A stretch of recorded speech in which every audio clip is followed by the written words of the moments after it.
Hmm. Oke, Assalamualaikum warahmatullahi wabarakatuh. Selamat pagi dan salam sejahtera untuk kita semua. Waalaikumsalam warahmatullahi wabarakatuh. Oke, puji syukur, puji Tuhan, pagi ini kita masih Waalaikumsalam sempat berdoa warahmatullahi untuk wabarakatuh. melanjutkan kuliah kita di aplikasi client server. Baik adik-adik sekalian, kita lanjutkan pembahasan kita. Jadi minggu lalu itu kita sudah membahas tentang dasar-dasar database. Jadi ya bagaimana kita menggunakan SAM dan SQL. Kemudian saya yakin Anda sudah mengerjakan semua tugasnya. Kita sudah belajar bagaimana menginsert data, update data, menambah kolom dan seterusnya. Oke, itu semua sudah kita pelajari minggu lalu. Oke. Nah, pada kesempatan kali ini kita akan belajar tentang desain database. Jadi database itu didesain gitu. Jadi kita butuh mendesain sebuah database supaya database yang kita buat itu sesuai dengan standar dan mudah kita gunakan, efektif. Oke, mungkin ini saya mungkin agak cepat karena saya yakin Anda sudah pernah belajar ini di basis data. Oke, di sistem basis data saya yakin Anda sudah pernah belajar ini. Nah, apa itu database? Nah, jadi database itu database design itu kita membutuhkan skill dan pengalaman. Oke. Jadi dalam mendesain database tidak cukup hanya dengan mendengarkan kuliah seperti sekarang ini. Oke. Itu tidak cukup. 1000 buku Anda baca, kalau Anda tidak pernah praktekkan dan Anda tidak punya pengalaman, Anda tidak bisa mendesain database yang bagus. Oke. Jadi yang paling penting di sini adalah Anda melatih skill dan istilahnya itu jam terbang itu akan sangat menentukan. Semakin sering Anda berlatih, saya yakin akan semakin sering Anda semakin bagus Anda dalam mendesain database. Jadi tujuan kita adalah untuk menghindari kesalahan-kesalahan di dalam mendesain database dan kita ingin mendesain database yang mudah dimengerti. Oke, jadi database itu ketika diberikan ke orang lain, orang mudah mengerti. Oke.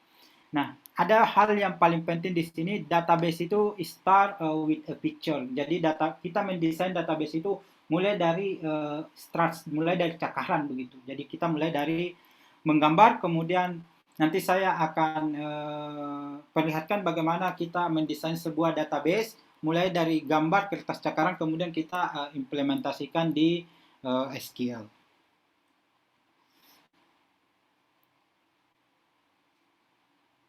Nah, ini bagaimana kita membangun data model.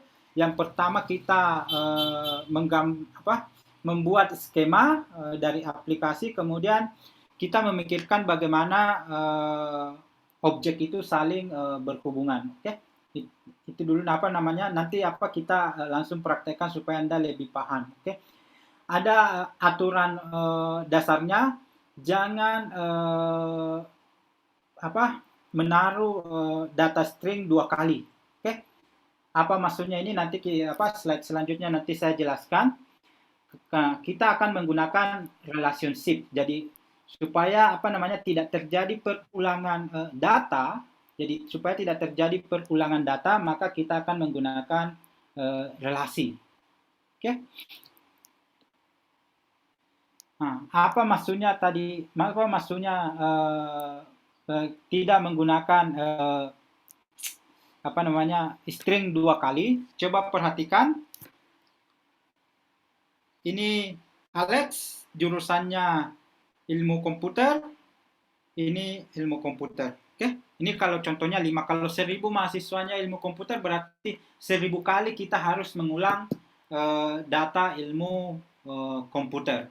Oke, nah untuk menggantikan seperti itu, nah kita gunakan kode jurusan saja. Oke, nah coba perhatikan 14 itu adalah ilmu komputer, berarti kita masuk relasikan tabel ini ke kolom ini. Oke, kolom ini. Jadi 14. Jadi kita cuma menginput satu kali ilmu komputernya. Nah, kenapa kita gunakan seperti ini? Ini untuk menghindari redundansi dari sebuah data. Oke, jadi bisa perhatikan perbedaannya. Kalau yang tadi itu ilmu komputer itu kita input berulang-ulang, kalau ini kita cuma input satu kali. Jadi tinggal kita tarik dari tabel di sebelahnya. Oke, inilah yang kita sebut dengan relational database, relasi database. Oke, saya ingin dulu. Adrianus, pernah dengar konsep seperti ini, Adrianus? Saya ingin dialog sedikit. Belum pernah, Pak. Belum. Pernah melakukan seperti ini relasi database? Belum pernah, Pak. Maksudnya belum pernah, misalnya dari kode jurusan ini, kolom jurusan ini, Anda ambil dari tabel yang lain. Kalau saya pribadi, Pak, belum pernah juga praktekan. Waktu kuliah basis data? Oh, cuma disuruh kayak tugas kemarin itu, Pak. Cuma begitu di materinya. Cuma kita disuruh buat cuma database. Disuruh kasih masuk data dan mengubah dan menghapus data. Begitu, Pak. Tidak ada relasi database? Oh, tidak ada. Oke, saya coba siapa lagi nih? Coba Nur Afi, siapa nih Nur Afi yang muncul 1232? Pernah belajar seperti ini? Pernah belajar? Pak. Pernah, Pak. Iya, Pak. Belajar menrelasikan data? Pernah, Pak, dipakai Microsoft Access, Pak. Jadi buat tabelnya dulu, kemudian nanti direlasikan satu sama lain. Di mata kuliah apa itu? Sistem basis data, Pak. Kenapa Adrianus Sanggalagi bilang tidak pernah? Enggak. Atau mungkin saya yang terlambat mata kuliahnya itu hari. Karena pada saat itu saya lagi di Mamuju, Pak, dan Mamuju saat itu sedang ada musibah. Jadi mungkin itu salah satunya. Satu lagi, siapa? Lubis. Pernah belajar seperti ini, Lubis?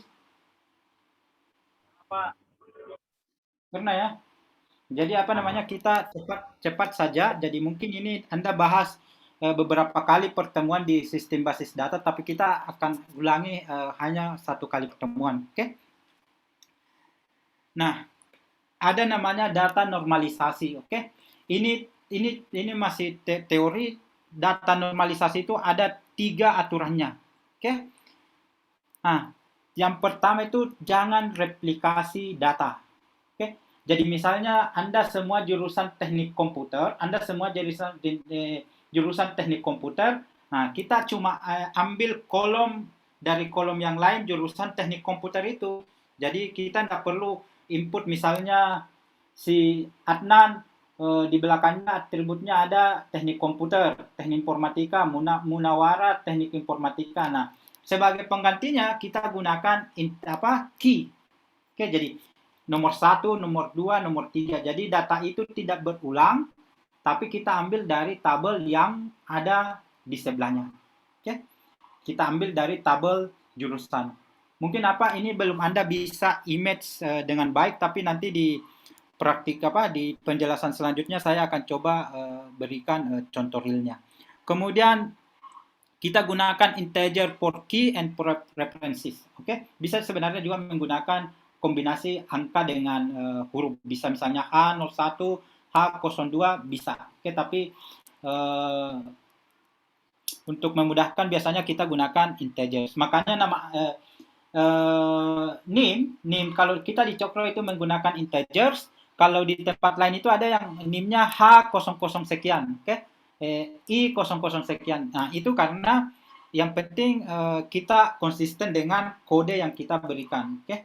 Kemudian kita menambahkan key di setiap tabel. Oke, di mana kita akan mengambil sebuah referensi.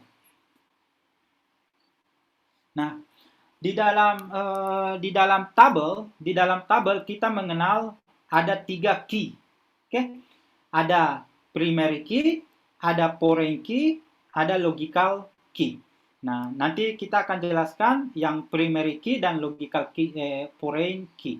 Logical key ini biasanya digunakan untuk lookup. Oke, pada saat Anda menulis program nanti kita akan gunakan ini. Tapi hari ini kita akan coba lihat ini, primary key dan foreign key. Next.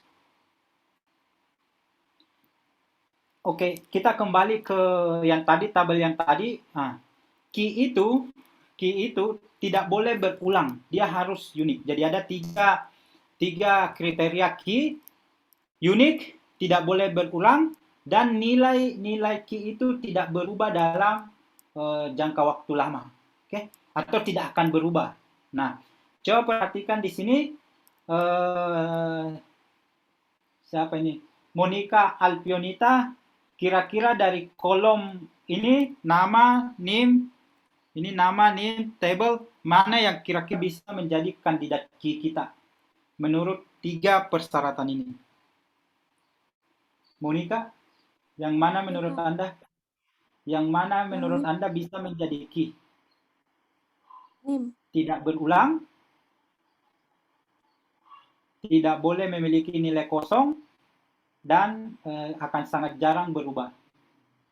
Menurut Monica, yang mana bisa jadi kandidat key di sini, di tabel ini?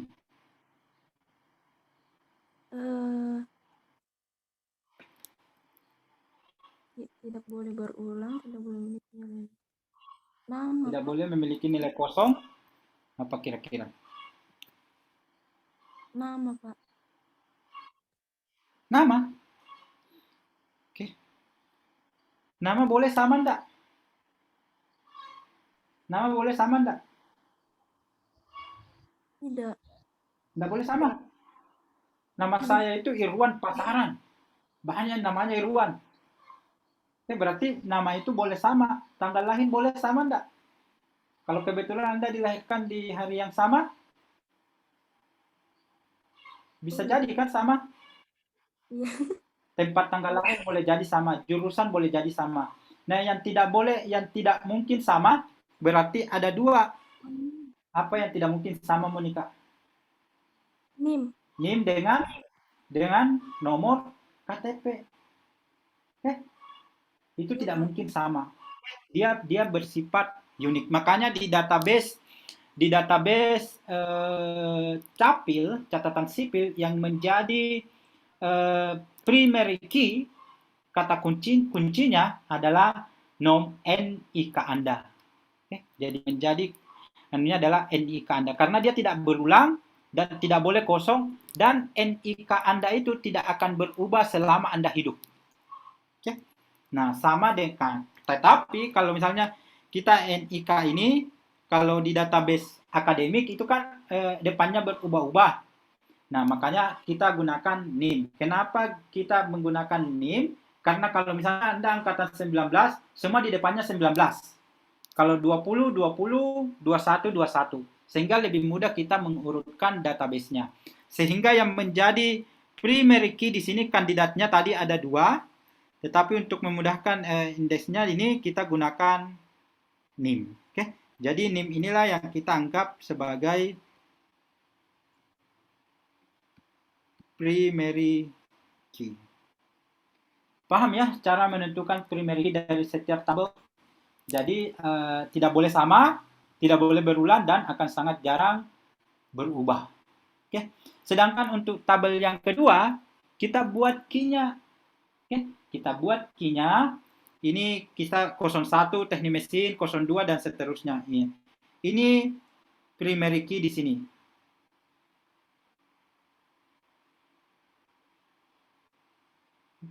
Primary key warnanya ya.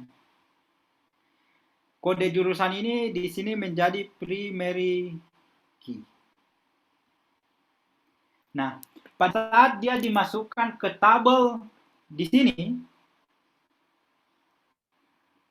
nah, di sini dia menjadi foreign key atau kunci asing gitu. Jadi dia di tabel asalnya adalah primary key, pada saat dia masuk di kode jurusan dia adalah foreign key. Oke, jadi itu penjelasannya. Nanti kita lihat contoh yang lebih realnya. Nah, kemudian di dalam database ada konsep namanya entity relation diagram. Oke, jadi suatu database ini menghubungkan antara data-data di dalam basis data berdasarkan objek-objek dasar data yang mempunyai hubungan antar relasi. Jadi di dalam basis data kita mempunyai 3 komponen. Oke, setidaknya kita mempunyai komponen. Yang pertama itu entitas, atribut, dan hubungan antara atribut itu. Entitas itu.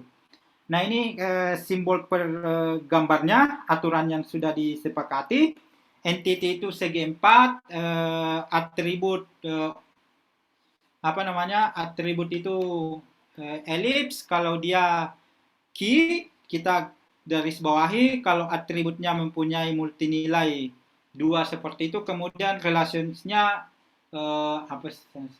berbentuk diamond seperti itu ini. Oke, ini Anda bisa baca kembali nih. Kemudian ada penghubung. Sekiranya kita cepat saja di sini karena kita tinggal mengulang kuliah sistem basis data Anda. Oke, nanti. Nah,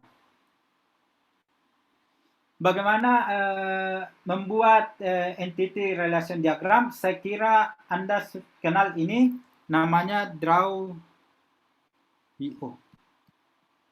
Ada yang pernah gunakan ini Draw.io? Ada yang pernah gunakan Draw.io? Siapa ini? Siti Nurwahida pernah gunakan ini Draw.io? Belum pernah, Pak. Pernah dengar? Pernah dengar tapi nggak pernah pakai. Di mata kuliah basis datanya dulu nggak pernah pakai ini? Tidak, Pak.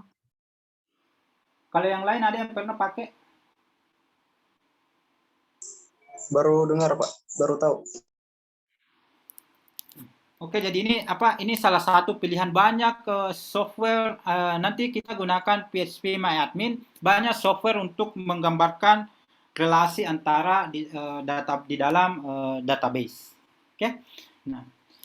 Nah itu tadi sedikit teori singkat tentang database. Nah, sekarang kalau ada pertanyaan silakan langsung saja saya dipotong ya.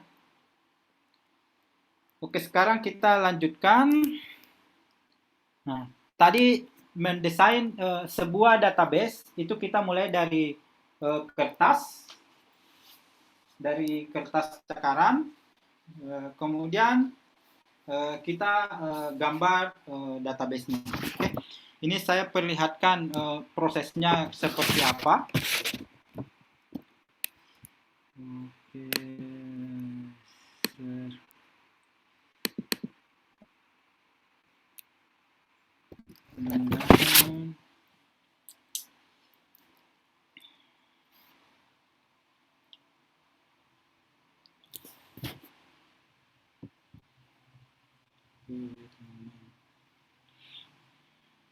Nah, misal kita ingin membuat database akademik, oke? Nah, ini kenapa saya ambil contoh akademik, bisa jadi contoh yang lain adalah penjualan atau database perpustakaan, oke? Nah, sekarang saya coba ambil data akademik, oke? Nah, ini IRD, data akademik. Oke, sengaja saya tidak buatkan PowerPoint bagian ini supaya Anda bisa melihat prosesnya step by step bagaimana kita mendesain database. Kenapa saya perlu ini, menurut saya sangat perlu karena ini nanti mungkin setelah Meet itu kita tidak kuliah lagi. Oke, setelah Meet itu kita tidak kuliah lagi. Setelah Meet itu kita praktek untuk membuat Anda bekerja di project Anda, atau yang biasa kita kenal dengan tugas besarnya. Jadi setiap minggu akan saya tagih kemajuannya. Oke, jadi IRD data akademik.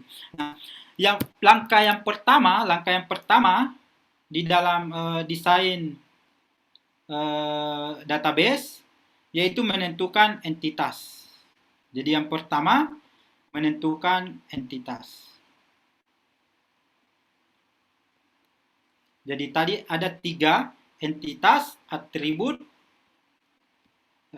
kemudian relasi. Nah, coba perhatikan di dalam data akademik, entitas yang pertama adalah mahasiswa. Oke, Anda. Yang kedua, jurusan, prodi. Yang ketiga, mata kuliah.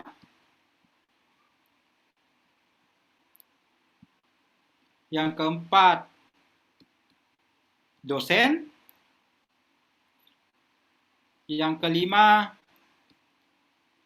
jadwal. Oke.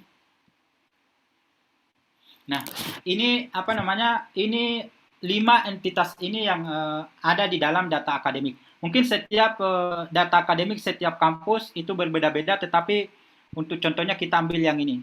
Oke, ini entitasnya.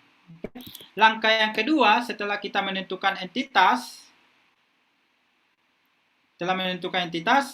menentukan atribut. Oke.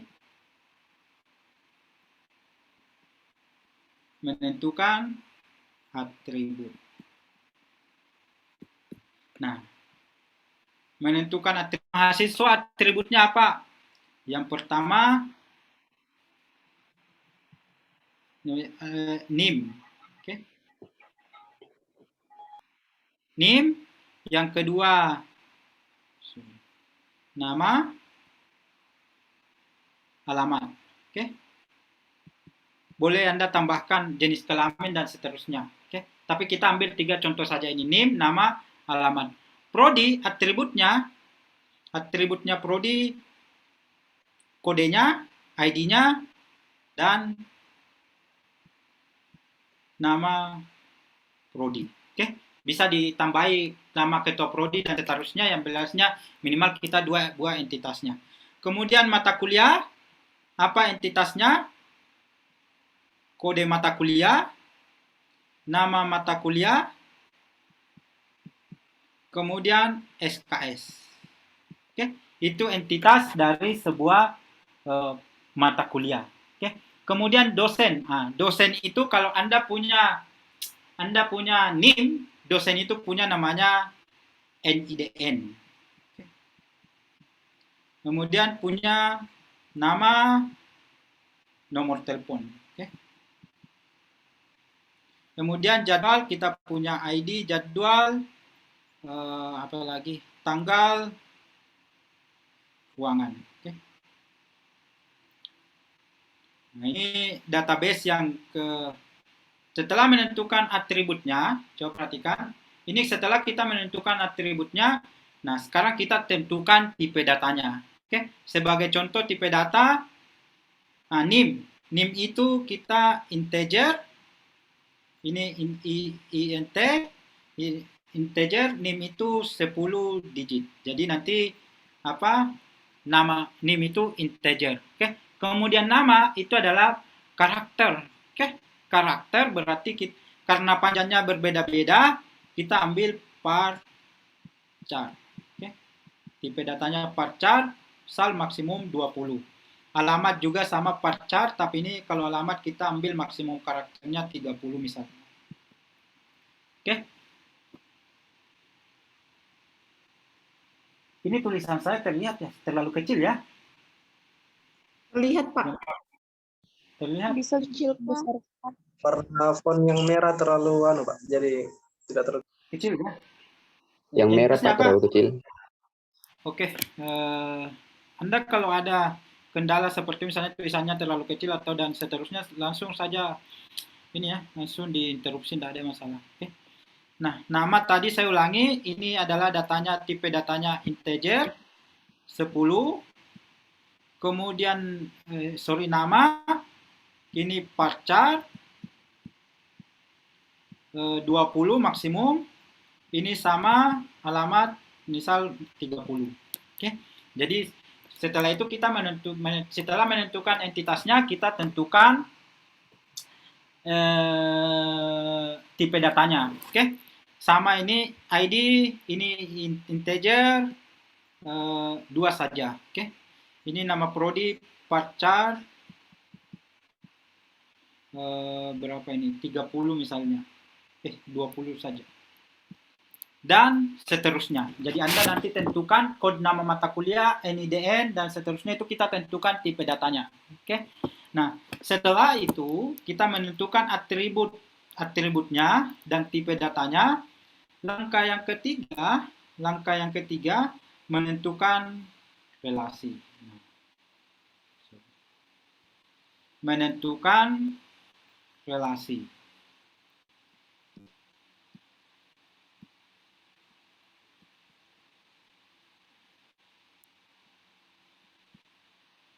Nah, menentukan relasi.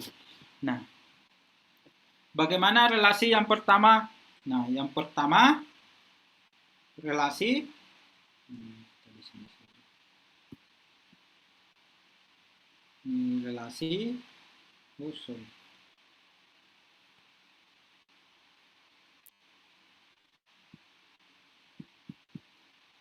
mahasiswa. Coba perhatikan mahasiswa.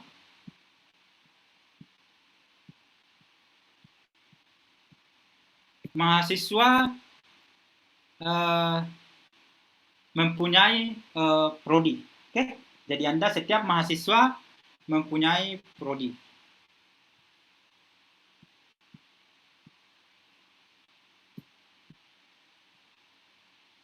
Oke? Jadi setiap mahasiswa mempunyai prodi. Nah, di dalam satu prodi, coba perhatikan, di dalam satu prodi bisa banyak mahasiswanya. Jadi informatika misalnya bisa mempunyai banyak mahasiswa. Sedangkan mahasiswa hanya bisa punya satu prodi. Nah, relasi seperti ini biasa kita sebut many to one. Oke? Many to one. Jadi banyak mahasiswa hanya bisa mempunyai satu prodi. Itu namanya many to one. Oke? Nah, kemudian relasi yang kedua kita bangun mata kuliah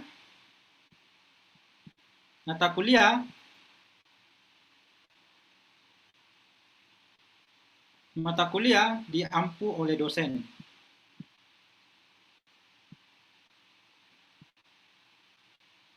Nah, mata kuliah, coba perhatikan, mata kuliah hanya boleh diampu oleh satu dosen, tetapi dosen bisa mengampu beberapa mata kuliah. Oke, misalnya aplikasi client server itu dosennya saya, gabungan 3 dosennya saya, tetapi saya bisa masih mengajar mata kuliah yang lain. Oke, berarti ini adalah relasinya juga many to one. Oke.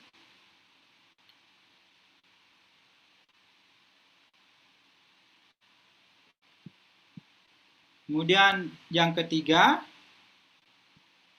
relasi yang ketiga, mata kuliah memiliki jadwal.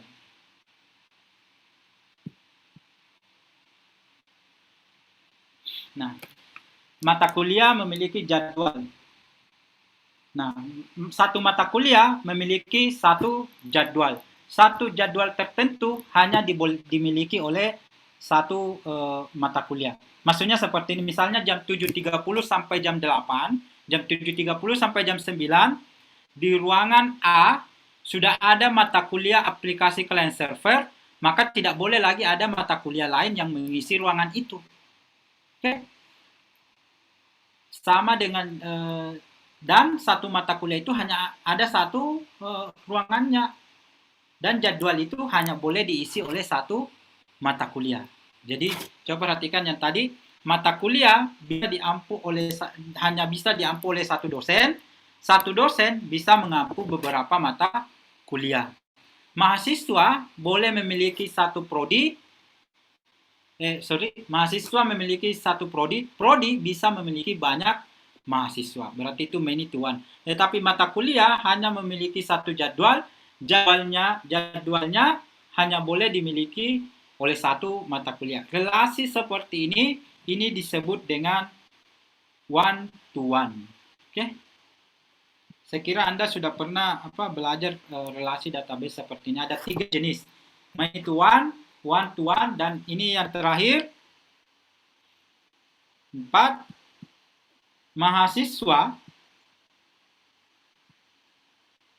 Mahasiswa mengambil mata kuliah.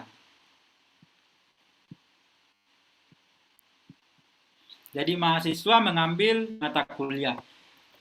Banyak mahasiswa, satu mahasiswa bisa mengambil beberapa mata kuliah. Oke? Satu mahasiswa bisa mengambil beberapa mata kuliah.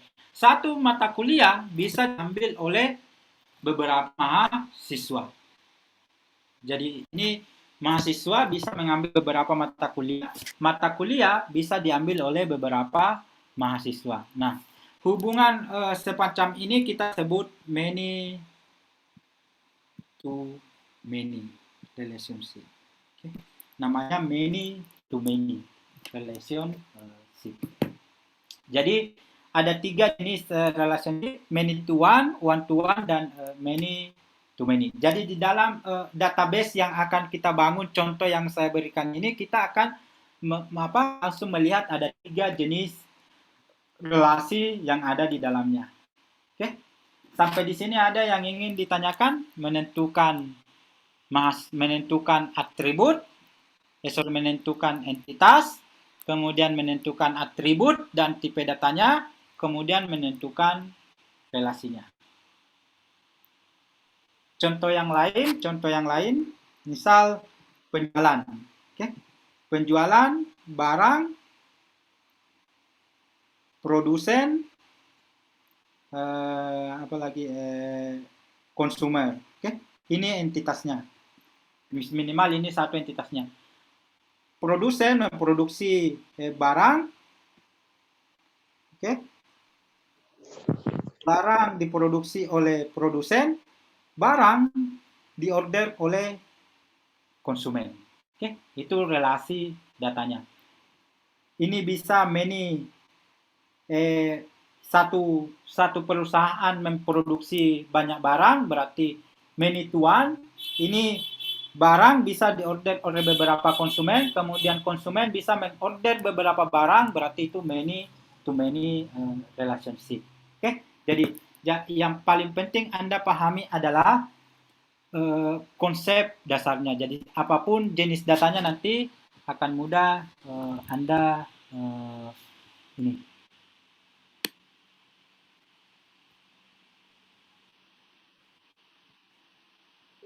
Sampai di sini ada yang ingin ditanyakan? Saya, Pak. Siapa? Anugrah. Anugrah, silakan Anugrah. Gini Pak, kan ini relasi kan ada 4. Nah, nomor 1 itu sama nomor 2 kan sama, Pak. Ya. Nah, enggak ada relasi yang one to many, Pak. One to many. Itu sama saja, many to one dengan one to many. Sama saja, tinggal dibalik. Oh, ya. Itu Pak. Ya Pak, makasih Pak.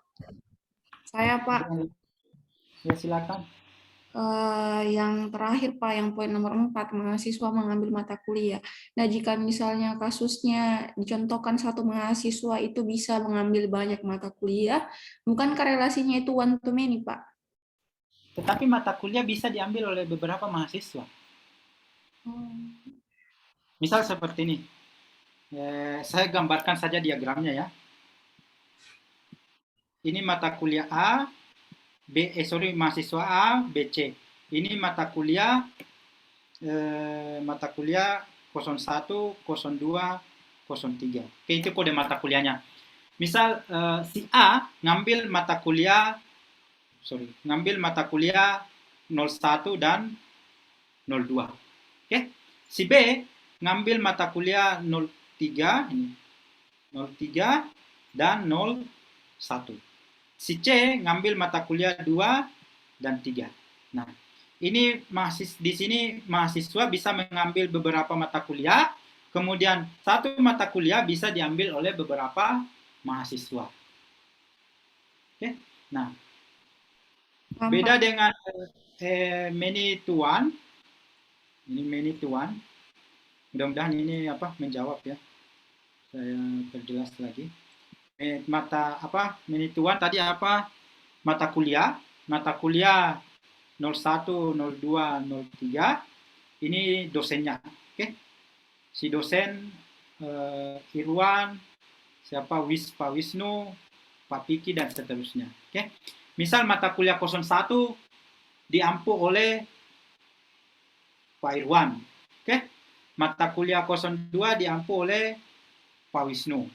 Mata kuliah 3 saya juga yang diampu juga oleh Irwan. Berarti di sini satu mata kuliah cuma diampu oleh satu dosen, ini cuma diampu oleh satu dosen, kemudian satu dosen bisa mengampu beberapa mata kuliah. Makanya di situ one many to one atau one to many. Paham, Pak. Terima kasih, Pak.